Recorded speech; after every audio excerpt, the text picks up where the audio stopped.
আচ্ছা, আপনি যে এই যে মেশিন দিয়ে ধান লাগাচ্ছেন, এই রাইস ট্রান্সপ্লান্টার দিয়ে, এটা সম্পর্কে কি আগে আপনি জানতেন?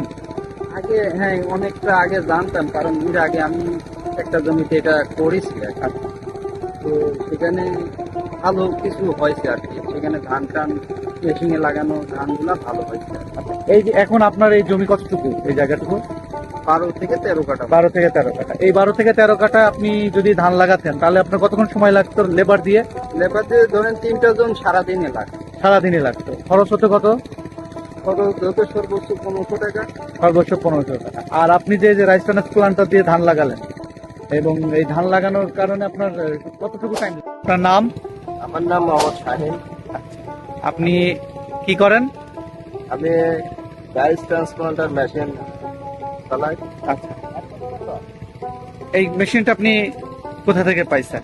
এই মেশিনটা আমি বিএসএন থেকে সংগ্রহ করেছি এবং বিএসএন এর মেশিন দিয়ে কাজ করি। আচ্ছা, এই মেশিনের সুবিধা অসুবিধাটা একটু বলেন আমাদের। এখন অসুবিধায় আমি এখনো করি না, আমি সুবিধাটাই ভোগ করতেছি। এখনো কোনো পার্ট করতে এখনো সমস্যা হয় নাই। এটা সাশ্রয় এবং অনেক ভালো এবং অত্যাধুনিক। এই মেশিনটা দিয়ে ধান লাগাতে